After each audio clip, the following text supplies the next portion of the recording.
He dropped his wallet in front of the cafe. I picked it up without thinking. Instinct, reflex, whatever you call it. "Sir," I called, "you dropped this." He turned, middle-aged, sharp suit, smile too polished. He looked at me like he already knew who I was. "Thank you," he said, his voice measured, calm, expensive. "Please, take a reward." I shook my head. "No need." He slipped a card from his pocket. "Then take this. If you ever need a favor, call me." I hesitated, then accepted. The card was heavy, embossed. I read the name once, then twice. My stomach twisted. Alden Rayner. I knew that name. I dropped the card. My pulse spiked. I turned and ran. No reason, just instinct again. A buried memory clawing up from a place I thought I'd sealed off years ago. By the time I stopped, my lungs burned. I was in a parking lot, rain slick on the asphalt, chest heaving. Then came the sound, a single, sharp crack. A sniper's bullet ripped through the car window inches from my head. I hit the ground. My ears rang. Tires screeched in the distance. I crawled behind a van and checked the card still clutched in my fist. Blood smeared across the corner. Rayner, the man who destroyed my family. He was supposed to be dead. 5 years ago, I'd testified against him. Financial crimes, blackmail, human trafficking, every sin wrapped in a corporate logo. He vanished before sentencing. The papers said suicide. The FBI closed the case. But he wasn't gone.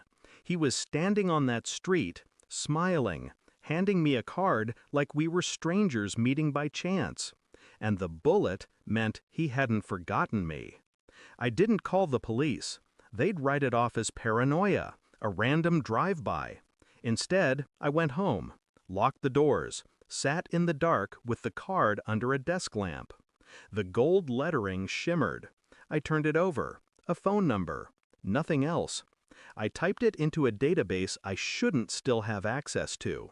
My old job in cyber forensics had its perks. The number was registered under a shell company, dissolved 3 years ago. But its email domain still pinged alive. Someone was funding it. Quietly. I spent the next 3 nights tracing digital threads. One led to a luxury real estate firm, another to a private bank in the Caymans, all under the same umbrella name, Rayner Holdings. He'd rebuilt everything under new aliases, and someone was helping him. I checked my wife's laptop next. She was asleep upstairs. I told myself it was just a precaution, just to rule things out. But when I opened her email, I froze. She'd been corresponding with a contact named A for over a year. Encrypted messages, wire transfer confirmations, photos of me taken from across the street. The latest email read, "Target confirmed, payment released." My throat closed. My own wife. The next morning, I sat at breakfast, pretending nothing had changed. She poured coffee, smiled. Her ring caught the light, the same hand that had signed away my life. I asked, softly, "You ever hear of a man named Alden Rayner?"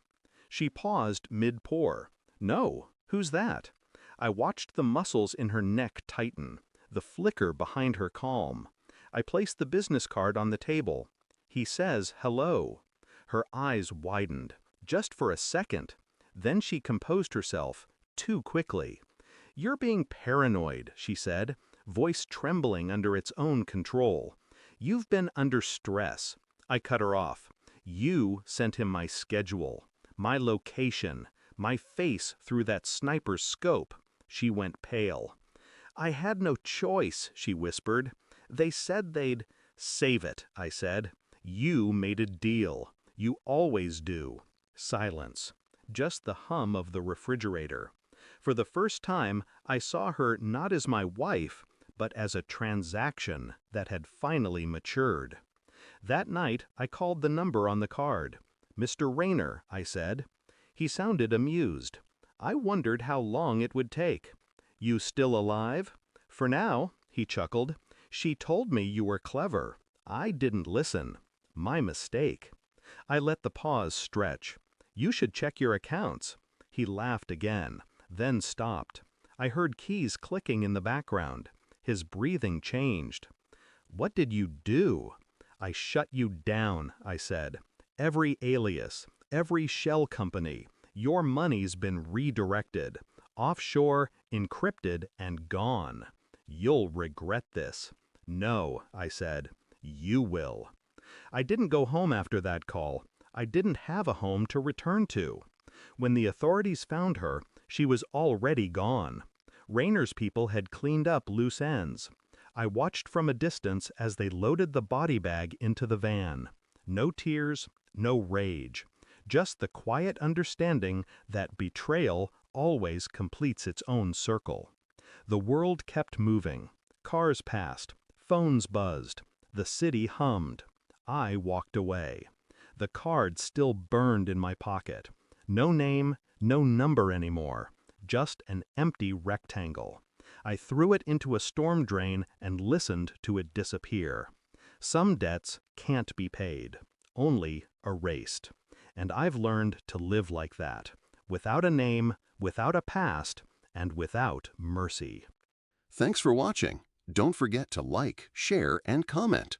Subscribe now to Cheating Stories Insight World for more amazing stories.